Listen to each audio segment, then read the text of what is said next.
Before the break, I mentioned the truly heroic actions of the former Army Lieutenant Colonel Alexander Vindman, who blew the whistle and testified against the then President of the United States, Donald Trump, in his first impeachment trial after he had heard the call in which Trump threatened to withhold military aid to Ukraine. Vindman came to the United States with his family from then Soviet-occupied Ukraine when he was just 3 years old. In his testimony, he worried that his father, who had struggled so hard to get Alexander and his twin brother Yevgeny a good life in the United States, would worry about the consequences of Vindman testifying against the President of the United States. But Vindman said in his testimony, "Don't worry, Dad, here in America, doing the right thing matters." Here, Right Matters, An American Story, is the title of his gripping book about that episode that was pivotal to the Trump administration, to the deterioration of democracy in America, and ultimately to this war in Ukraine. The brave Lieutenant Colonel joins me now. He's a decorated veteran who previously served as the Director of European Affairs at the National Security Council. He's a senior advisor for the organization Vote Vets. I've so valued my conversations with Lieutenant Colonel Vindman and his deep expertise on Russia, Ukraine, and the factors at play in this war. But, Colonel, it saddens me that we are still discussing this, but it reminds me of a conversation you and I had almost 1 year ago. I think it was March the 6th, 2022, in which we were discussing aid that Ukraine was asking for that it was not getting from the West. Let me play that for you. I'd like to hear from you on the other side of it. We have to remember that things that seemed unpalatable 10 days ago are now being discussed. These aircraft that the U.S., from what I understand, may have obstructed from Poland, these Soviet-era aircraft from coming forward, are now in their serious discussions about pushing those forward. Poland, Slovakia, and Bulgaria. So things that seemed unpalatable before are now quite reasonable, and things that will seem unpalatable now a week or 2 weeks from now are going to be necessary. Colonel, I want to ask you about that situation now, because in the last month we have seen so much added aid from the United States, from NATO countries, from Ukraine's neighbors, but not the jets that Ukraine wants. Will they get them? Yeah, Ali, let me return the compliment and say that your coverage of this war for the past year has been exceptional, and it's been a privilege to be able to join you. So thank you for that.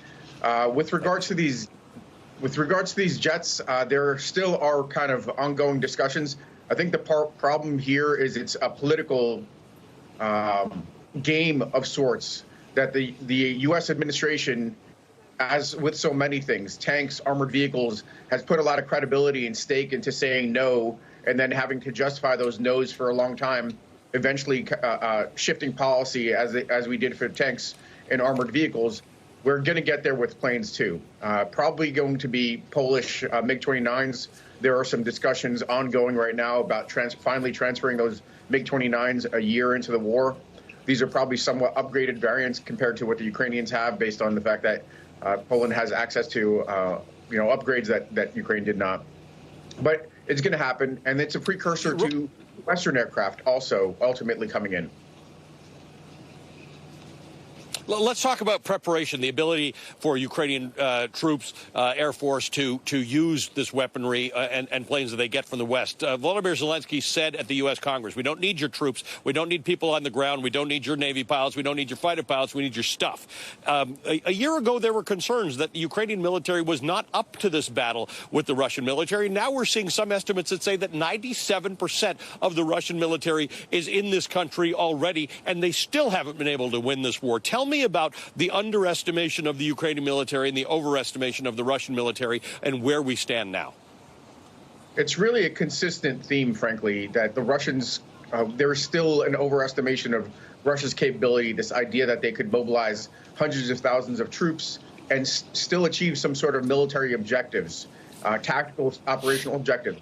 That has not realized. The fact is that Russians have been pouring in thousands of troops in order to seize this one little city of Bakhmut, and they've gained some territory, but a year in, they're fighting for inches, losing thousands of troops. Ukraine, on the other hand, has been consistently underestimated. They can't apply combined arms. They can't use artillery, infantry, armor together. They can't conduct offensive operations. All sorts of different criticisms. And you would think that after a year, we'd probably calibrate better our analysis of both Russian capabilities and Ukrainian capabilities, but thus far we haven't.